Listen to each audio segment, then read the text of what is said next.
EVM पर सियासी संग्राम लगातार जारी है। महाविकास अघाड़ी ने ईवीएम से चुनाव पर रोक की मांग को लेकर अपनी मुहिम और भी तेज कर दी है। जी हां, इस बीच एनसीपी एससीपी प्रमुख यानी कि एनसीपी शरद पवार गुट जो है आज सोलापुर की मालशिरस विधानसभा के मारकरवाड़ी गांव पहुंचे हैं शरद पवार। यहां पर शरद पवार ग्रामीणों से बातचीत करेंगे और इस गांव के लोगों ने ईवीएम की शिकायत की थी। गांव वालों ने आरोप लगाया था कि चुनाव में बीजेपी उम्मीदवार को ज्यादा वोट मिले, जबकि उन्होंने शरद पवार की पार्टी के उम्मीदवार को वोट दिए थे। ईवीएम के खिलाफ गांव वाले बैलेट पेपर से फिर चुनाव कराने की मांग कर रहे हैं, यानी कि एक बार फिर से चुनाव यहां पर हो और बैलेट पेपर से हो। इस बात की जो मांग है वो यहां के ग्रामीण कर रहे हैं और गंभीर आरोप लगा रहे हैं ईवीएम को लेकर। और इसी के तहत शरद पवार पहुंचेंगे उन ग्रामीणों के साथ मुलाकात करने के लिए।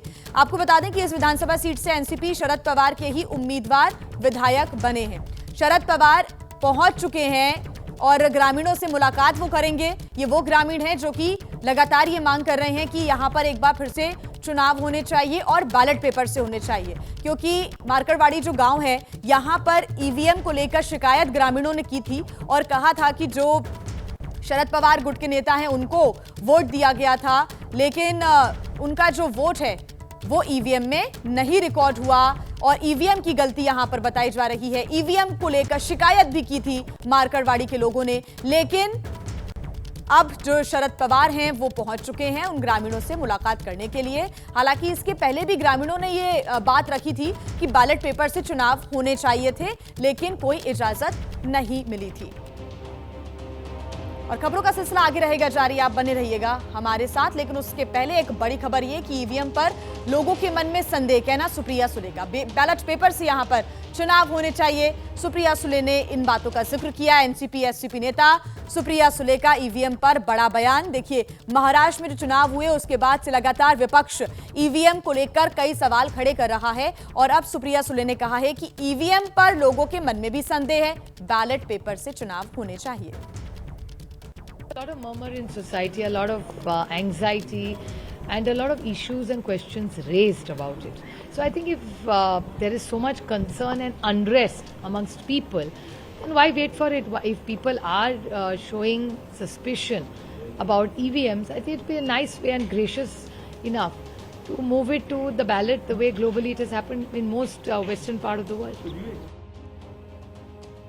और देखिए, लगातार जो वार पलटवार और प्रतिक्रियाओं का दौर जारी है ईवीएम को लेकर, वो महाराष्ट्र से सामने आ रही हैं प्रतिक्रियाएं। महाविकास अघाड़ी के नेता गुमराह कर रहे हैं शिवसेना शिंदे गुट की तरफ से। अब ये सामने आया है। उदय सामंत का कहना है कि ध्यान भटकाने की कहीं ना कहीं ये कोशिश हो रही है। प्रियंका खुद ईवीएम से जीती तो सब कुछ ठीक था, सब कुछ सही है। हार की निराशा में ईवीएम पर ये आरोप लगाए जा रहे हैं, उदय सामंत का कहना है।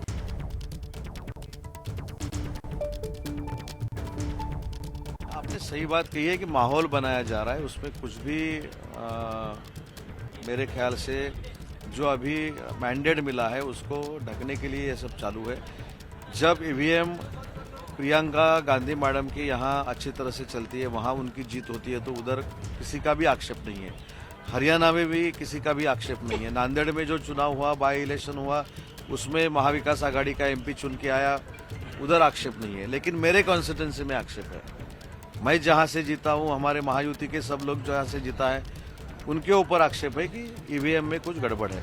अभी अपना जो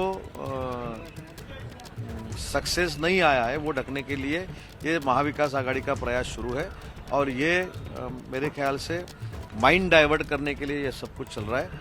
इसमें सिर्फ और राजनीति है और मेरे ख्याल से शपथ जो विरोधक हमारे हैं उनकी शपथ आज या कल पक्की होगी।